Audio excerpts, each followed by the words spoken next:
mmoja ambaye ni wa kiume, jina lake alikuweza kufahamika, anayekisiwa kuwa na umri wa miaka 38, amefariki dunia baada ya kuzama baharini maeneo ya Visiwa Tele, wilaya Magharibi B.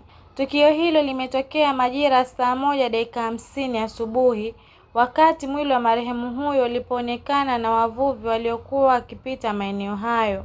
Akizungumza juu ya tukio hilo, Sergeant Shavu Waihani kutoka kitengo cha uzamiaji baharini, zimamoto na uokozi Buyo amesema wamefika eneo la tukio mara tu baada ya kupata taarifa na kufanikiwa kuopoa mwili huo na kukabidhi kwa jeshi la polisi kwa hatua zaidi.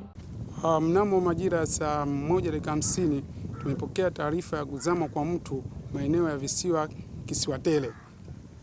Tumetoka na boti mpaka sehemu ya tukio na kukuta mwili huo unaelea ukiwa tayari umeshaanza kuharibika. Hatua tuliochukua ni kuopoa mwili huo na kuleta katika mazingira salama kwa ajili ya kuwakabidhi wenzetu wa jeshi la polisi kwa hatua zaidi. Dr. wa Emergency hospitali ya wilaya Jitimai, Neema Ali Saleh, amesema wamepokea mwili wa mtu huyo na kuthibitisha kuwa amefariki dunia.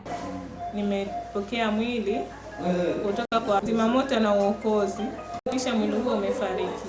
Naye sheha wa shehia Shakani Mwanaisha Hamis Rashid amewataka wananchi kuwa na tahadhari, hususan katika kipindi hiki cha upepo mkali.